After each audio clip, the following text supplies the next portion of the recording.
Hello guys, स्वागत है आप लोगों का 10,000 वर्ड की एक और नई वीडियो में। तो जैसा कि हम लोगों ने लास्ट एपिसोड में देखा था, लिन फेंग जूनियर मंकी किंग यानी शाओ किंग के साथ एक डील करता है, जिसके मुताबिक लिन फेंग शाओ किंग को उसकी पहले मॉडल सोल के बाकी इसे ढूंढ के देने वाला था और बदले में शाओ किंग ब्लैक सी रेलम की डीमंस का मुकाबला करने में लिन फेंग की मदद करने वाला था। यानी कि कुल मिला के दोनों को इस डील में बहुत ज्यादा फायदा था। जबकि एपिसोड के एंड में हमने देखा था कि डीमन वुल्फ क्लैन का लीडर अपने कुछ साथियों के साथ मिलकर फायरी बटरफ्लाई एम्परर क्लैन के ऊपर हमला कर चुका था, जो देखकर जैसे ही उसे वहाँ पे रोकने के लिए सहमत टेलर आगे बढ़ता है तो वुल्फ लीडर अपनी कला टेक्निक का इस्तेमाल करते हुए सहमत टेलर के ऊपर एक बहुत ज्यादा खतरनाक अटैक चल चुका था। जिसके बाद यहीं से हमारे अगले एपिसोड की शुरुआत होती है। तो अगले एपिसोड की शुरुआत भी बिल्कुल उसी सीन से ही होती है, जहाँ पे वो खतरनाक वुल्फ लीडर अपनी कला टेक्निक का इस्तेमाल करते हुए सहमत टेलर को अपनी कला टेक्निक के अंदर फंसा चुका था, जिसके चलते बेचारे सहमत टेलर को वहाँ पे काफी ज्यादा तकलीफ का सामना करना पड़ रहा था। जबकि वुल्फ लीडर को तो वहाँ पे सहमत टेलर को इस तरह से तड़पाते हुए काफी ज्यादा मजा आ रहा था, पर उसका ये मजा ज्यादा देर तक नहीं चल पाता, क्योंकि अचानक से वहाँ पे प्रिंसेस ग्यानिंग और लिन फेंग की एंट्री होती है। जहाँ पे आते साथ ही प्रिंसेस ग्यानिंग वहाँ पे अपनी टाइम स्पेस फ्रीजिंग टेक्निक का इस्तेमाल करते हुए वहाँ पे सब कुछ फ्रीज कर देती हैं। इवन प्रिंसेस ग्यानिंग की वो टाइम स्पेसिंग फ्रीजिंग टेक्निक इतनी ज्यादा पावरफुल थी कि बेचारा वो वुल्फ लीडर भी वहाँ पे अपनी जगह पे फ्रीज हो गया था। और इस मौके का फायदा उठाकर लिन फेंग वहाँ पे अपनी हेमली स्पिरिचुअल एनर्जी को रिलीज करते हुए उस चैन कला के ऊपर हमला करते हुए उसे भी वहाँ पे डिस्ट्रॉय कर देता है, जिसके चलते सहमत टेलर वहाँ पे आजाद हो गया था। लेकिन बेचारे सहमत टेलर की हालत वहाँ पे इतनी ज्यादा खराब हो चुकी थी कि वो सीधे वहाँ पे नीचे की तरफ गिरने लगता है। लेकिन एक और कल्टीवेटर आगे बढ़कर जल्दी से सहमत टेलर को संभाल लेता है। जबकि सहमत टेलर तो वहाँ पे लिन फेंग की एनर्जी को महसूस करके बहुत ज्यादा हैरान दिखाई दे रहा था। वो वहाँ पे हैरान होते हुए कहता है कितनी ज्यादा पावरफुल डाउ एनर्जी थी, ऐसा कुछ आज से पहले मैंने अपनी लाइफ में कभी भी नहीं देखा। सहमत टेलर की ये बात सुनकर हम देखते हैं कि वो कल्टीवेटर जल्दी से वहाँ पे सहमत टेलर से कहता है, सहमत टेलर आप ठीक तो है ना? जिसपे सहमत टेलर ऊपर की तरफ देखकर वहाँ पे बहुत ही मुश्किल से जवाब देते हुए कहता है कि हाँ मैं बिल्कुल ठीक हूँ। जबकि फायरी बटरफ्लाई क्लैन के बाकी सभी लोग ऊपर आसमान में लिन फेंग और प्रिंसेस ग्यानिंग को देखकर खुश होते हुए कहते हैं, हमें लगता है कि अब हम लोग बच जाएंगे, क्योंकि जरूर से इन इमॉर्टल मास्टर्स को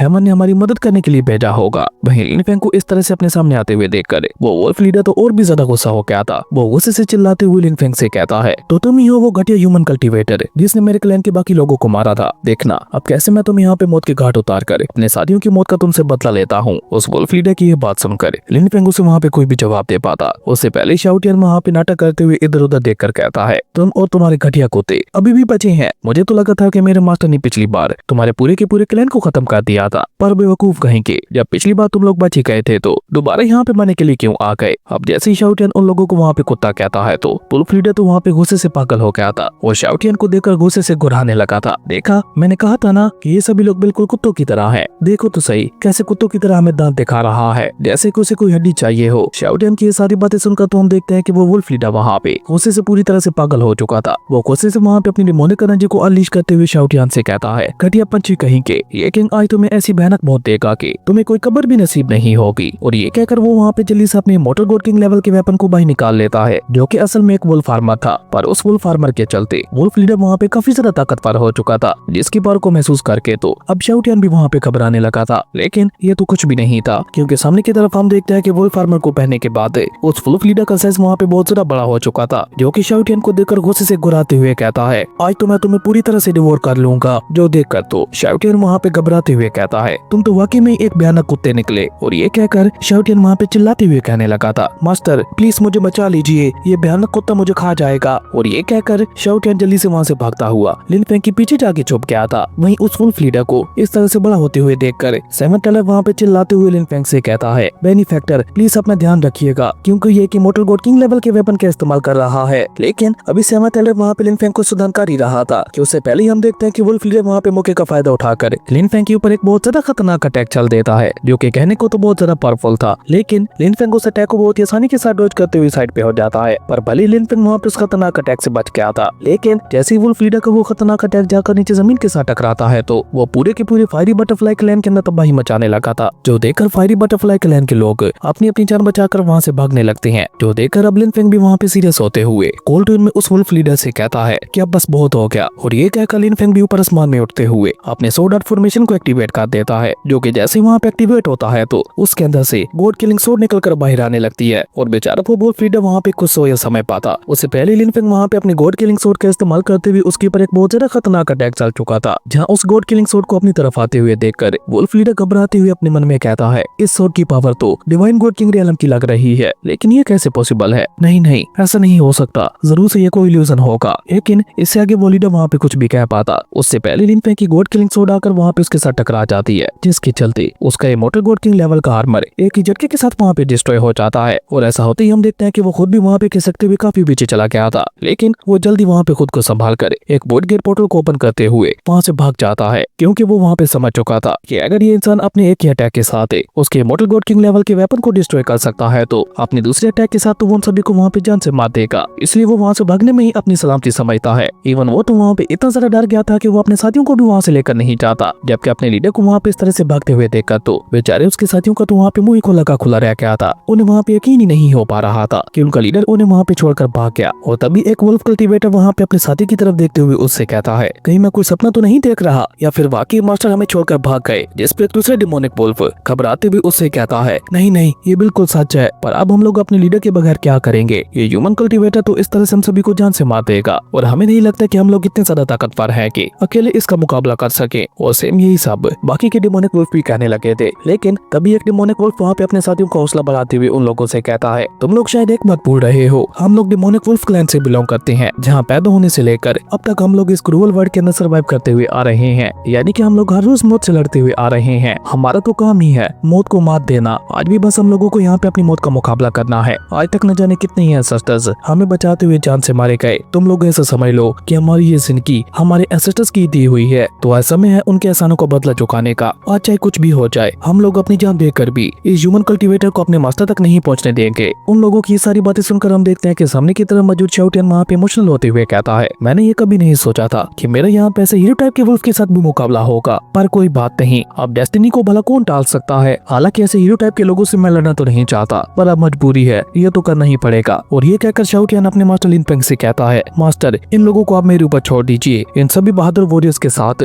मैं एक बहुत ही ज्यादा कमाल की बैटल लड़ूंगा, जिसे इतिहास के सुनहरी पन्नों में लिखा जाएगा। अब शाओ टियान की ये बात सुनकर हम देखते हैं कि वो डिमोनिक वुल्फ भी वहाँ पे अपने साथियों से कहता है, मेरे दोस्तों क्या तुम मौत का मुकाबला करने के लिए तैयार हो? जिसपे उसके साथी वहाँ पे चिल्लाते हुए कहते हैं, हाँ हम तैयार हैं, हम लोग मौत का मुकाबला करने के लिए तैयार हैं। और ये कहकर वो सभी लगातार वहाँ पे चिल्लाते हुए कहने लगे थे, हम लोग अपनी मौत का मुकाबला करने के लिए तैयार हैं। अब ये देखकर शाओ टियान भी वहाँ पे आगे बढ़ते हुए अपनी ट्रू फॉर्म में आ जाता है, जहाँ पे शाओ टियान की ट्रू फॉर्म को देखकर तो एक पल के लिए वो सभी डिमोनिक वुल्फ भी वहाँ पे घबरा जाते हैं। जबकि सामने की तरफ हम देखते हैं कि शाओ टियान वहाँ पे उनके ऊपर अटैक करने की बजाय उन लोगों को वहाँ पे अपना कुंफू मार्शल आर्ट दिखाने लगा था। लेकिन कमाल की बात ये थी कि सिर्फ शाओ टियान ही वहाँ पे नौटंकीबाज नहीं था, वो डिमोनिक वुल्फ भी कम नौटंकीबाज नहीं थे। वो लोग भी वहाँ पे शाओ टियान की तरह अपनी अपनी टेक्निक को परफॉर्म करना शुरू कर देते हैं, लेकिन वो लोग भी वहाँ पे बस दूर दूर से ही अपनी टेक्निक को परफॉर्म कर रहे थे। कोई भी वहाँ पे अटैक करने के लिए आगे नहीं बढ़ रहा था, जो देखकर लिन फेंग वहाँ पे ना में अपना सर हिलाते हुए कहता है, मुझे नहीं लगता कि ये लोग आपस में फाइट करने वाले हैं। इसलिए लिन फेंग वहाँ पे प्रिंसेस गानिंग से कहता है, मैं अभी वापस आता हूँ। और ये कहकर लिन फेंग भी वहाँ पे एक वॉइड गेट पोर्टल को ओपन करते हुए बहुत ही तेजी के साथ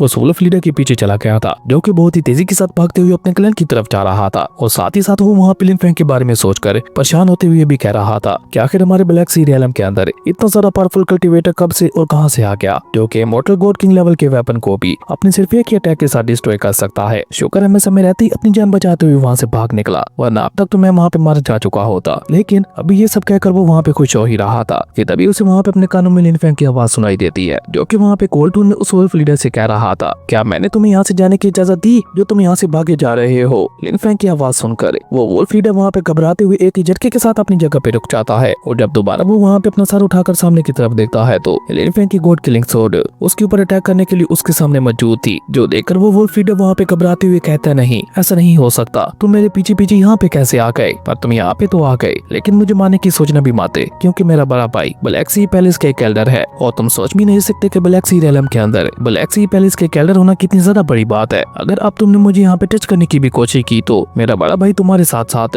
तुम्हारे पूरे के पूरे क्लैन का भी नामो निशान मिटा देगा। वुल्फ लीडर की ये बात सुनकर हम देखते हैं कि लिन फेंग वहाँ पे कोर्टरूम में उससे कहता है, ओ तो ऐसी बात है, लेकिन आज अगर यहाँ पे तुम्हें बचाने के लिए तुम्हारा भाई भी आता है तो मैं उसे भी यहाँ पे तुम्हारे साथ मौत की घाट उतार दूंगा। और ये कहकर लिन फेंग वहाँ पे अपनी गॉड किलिंग सोड का इस्तेमाल करते हुए उस डिमोनिक वुल्फ के ऊपर अटैक करके उसे वहीं पे जान से मार देता है। जबकि वहीं दूसरी तरफ हम शाओ टियान को देखते हैं, जिसने अभी तक भी वहाँ पे उन डिमोनिक वुल्फ के ऊपर हमला नहीं किया था, बस वहीं अपनी जगह पे खड़ा होकर उन्हें अपना मार्शल आर्ट ही दिखाया जा रहा था। लेकिन शाओ टियान वहाँ पे अपना मार्शल आर्ट दिखाने में इतना ज्यादा मगन हो चुका था कि उसे वहाँ पे ये भी एहसास नहीं हो पाता कि वो डिमोनिक वुल्फ उसे वहाँ पे चकमा देते हुए वहाँ से भाग चुके हैं, जो देखकर फायरी बटरफ्लाई क्लैन के कल्टीवेटर्स वहाँ पे परेशान होते हुए कहते हैं, ये डिमोनिक वुल्फ तो भागने में काफी ज्यादा तेज निकले, ऊपर से यंग मास्टर गू फेंग का भी कुछ आता पता नहीं है, न जाने जाने उन्हें डेमोनिक वुल्फ का लीडर मिला भी होगा या नहीं, कहीं यंग मास्टर गू फेंग किसी खतरे में ही ना पड़ गए हो। उन दोनों की बातें सुनकर हम देखते हैं कि प्रिंसेस कैनिंग वहाँ पे उन दोनों से कहती है तुम दोनों चिंता मत करो, यंग मास्टर गू फेंग बिल्कुल ठीक है। इसी बीच हम देखते हैं कि जैसे शाओटियान वहाँ पे अपनी आंखें खोलकर सामने की तरफ अटैक करने की कोशिश करता है तो उसके सामने वहाँ पे लिन फेंग खड़ा हुआ था, जो देखकर शाओटियान वहाँ पे जल्दी से अपने अटैक को रोककर घबराते हुए अपने छोटे वाली फॉर्म में आ जाता है। और जब वो वहाँ पे सामने की तरफ देखता है तो उसे वहाँ पे कोई भी डेमोनिक वुल्फ दिखाई नहीं देता, जो देखकर वो वहाँ पे हैरान होते हुए कहता है क्या वो सभी लोग भाग गए? ये लोग तो वाकई कुत्ते निकले, मुझे तो लग रहा था कि वो लोग बहादुर वॉरियर्स है जो कि यहीं पे रुककर मेरे साथ मुकाबला करेंगे, पर वो तो कुत्तों की तरह अपनी दुम दिखाकर भाग गए। आज तक की अपनी कल्टीवेशन की जर्नी में मैंने ऐसे भगोड़े नहीं देखे जो कि इस तरह से मैदान छोड़कर भाग गए हों। लेकिन लिन फेंग वहाँ पे उसकी बातों को इग्नोर करते हुए प्रिंसेस कैनिंग के पास आ जाता है, जो देखकर फायरी बटरफ्लाई क्लैन के कल्टीवेटर से आगे बढ़कर लिन फेंग के पास आते हुए उससे पूछते हैं यंग मास्टर गू फेंग आप ठीक तो है ना, और वुल्फ लीडर का क्या हुआ, क्या वो आपको मिला? जिस पे लिन फेंग वहाँ पे लोगों को कोर्ट रूम में जवाब देते हुए बताता है कि हाँ वो मारा क्या। ये सुनकर तो लोगों को वहाँ पे एक बहुत बड़ा झटका लगता है, वो हैरान होते हुए कहते हैं क्या वुल्फ लीडर मारा क्या? और ये कहकर वो दोनों जल्दी से वहाँ पे लिन फेंग को ग्रीट करके उसका शुक्रिया अदा करते हुए कहते हैं यंग मास्टर गू फेंग वाकई आपके अंदर कमाल की पावर्स है। जिस पे लिन फेंग वहाँ पे लोगों को कुछ भी कह पाता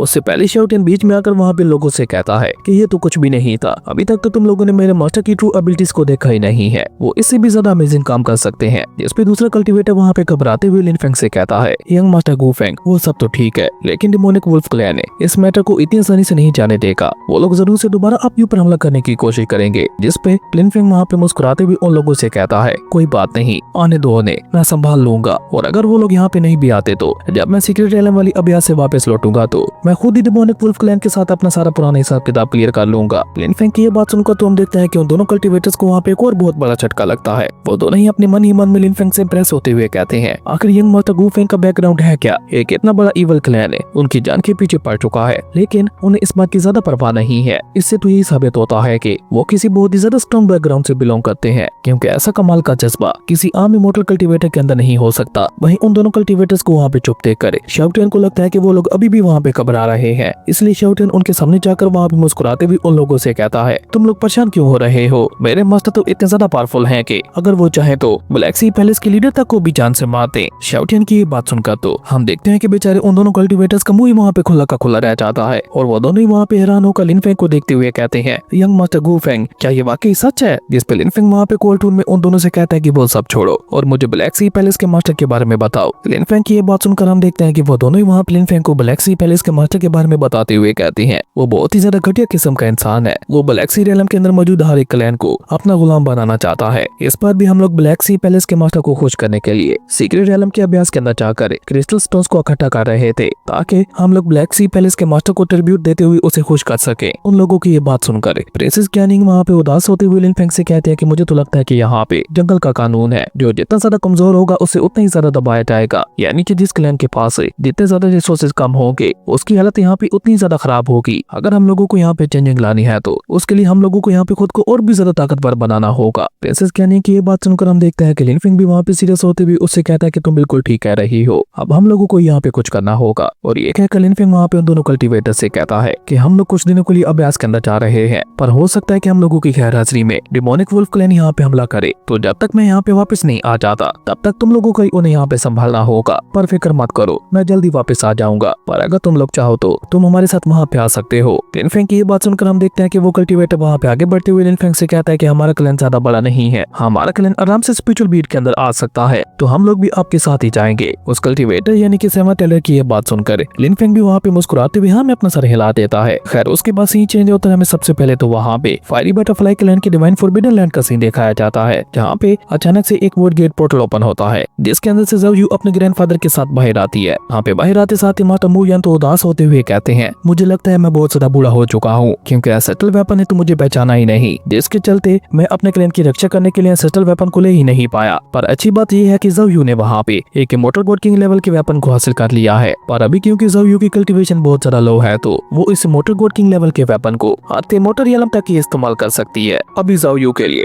उस इमोर्टल गॉड किंग लेवल के वेपन को अपनी फुल पोटेंशियल के साथ इस्तेमाल कर पाना लगभग इम्पॉसिबल है। और ये कहकर मास्टर मू यान वहाँ पे काफी ज्यादा उदास हो जाते हैं, जो देखकर सेवंथ एल्डर उन्हें वहाँ पे तसल्ली देते हुए कहता है कि आप चिंता मत करें, हमारे साथ यंग मास्टर गू फेंग भी मौजूद है, जिन्होंने आज वुल्फ लीडर को जान से मार दिया, और इससे ये साबित होता है कि उनकी ताकत किसी भी तरह से इमोर्टल गॉड किंग रियलम से तो किसी भी तरह से कम नहीं है। मुझे उम्मीद है कि हम लोग यंग मास्टर गू फेंग की मदद से बहुत ही आसानी के साथ काई को बचा सकते हैं। सेवा टेलर की ये बात सुनकर हम देखते हैं कि माता मुयन को वहाँ पे एक बहुत बड़ा झटका लगता है, पर साथ ही साथ वो वहाँ पे लिन फेंग की पावर के बारे में सुनकर काफी ज्यादा खुश भी हो गए थे। इसलिए वो जल्दी से वहाँ पे लिन फेंग को ग्रीट करते हुए कहते हैं, अगर ऐसी बात है तो यंग मास्टर गु फेंग, अब हम लोग आपके ही सहारे आगे बढ़ेंगे। जो देखकर लिन फेंग भी वहाँ पे मुस्कुराते हुए उन लोगों से कहता है कि आप लोग चिंता मत कीजिए, मैं सबको संभाल लूंगा, लेकिन उससे पहले आपको भी मेरे लिए एक छोटी सी तकलीफ उठानी पड़ेगी। आपको मुझे उस जगह पे ले जाना होगा जहाँ से आपको वो इमोर्टल स्टोन मिला था। खैर उसके बाद सीन चेंज होकर हम देखते हैं कि वो सभी लोग वहाँ पे एक वॉइड गेट पोर्टल का इस्तेमाल करते हुए ब्लैक सी रियलम की उसी अभ्यास के पास पहुंच जाते हैं जहाँ पे ज़ोयू की बड़ी बहन काई को एक हेल फ्लेम ट्री ने बंदी बना रखा था। अब जैसे लिन फेंग वहाँ पे अपने कदम रखता है तो शाओ किंग जो की डिक्रेशन ऑफ जेड इसके अंदर मौजूद था, वो जल्दी से बाहर आते हुए लिन फेंग से कहता है, मुझे यहाँ पे बाकी के भी इमोर्टल स्टोन्स का ऑरा महसूस हो रहा है। जिस पे लिन फेंग टेलीपैथी के जरिए शाओ किंग से बात करते हुए कहता है कि जज्बाती मत बनो, हमें जल्दबाजी में आकर कोई गलत कदम नहीं उठाना। सबसे पहले हम लोग यहाँ पे फायरी बटरफ्लाई क्लैन की मदद करेंगे और उसके बाद उन्हें इमोर्टल स्टोन्स को ढूंढेंगे। लिन फेंग की ये बात सुनकर हम देखते हैं कि शाओ किंग भी यहाँ में अपना सर हिलाते हुए वापस से लिन फेंग के सोल सी रियलम के अंदर चला गया था। जो देखकर लिन फेंग वहाँ पे मुस्कुराते हुए मास्टर मुयन से कहता है, मेरे ख्याल से अब हम लोगों को अपना मिशन स्टार्ट करना चाहिए, दिखाइए मुझे अभ्यास के अंदर क्या चल रहा है। लिन फेंग की ये बात सुनकर हम देखते हैं कि मास्टर मुयन भी वहाँ पे हमें अपना सर हिला देते हैं और ये कहकर वो वहाँ पे सीरियस होकर अपनी एनर्जी को इकट्ठा करते हुए ऊपर हवा में एक और पोर्टल बना देते हैं, जिससे वो लोग अभ्यास के अंदर क्या हो रहा है वो सब कुछ देख पा रहे थे। जहाँ पे अभ्यास के अंदर हम देखते हैं कि हेल ट्री ने वहाँ पे काई के साथ साथ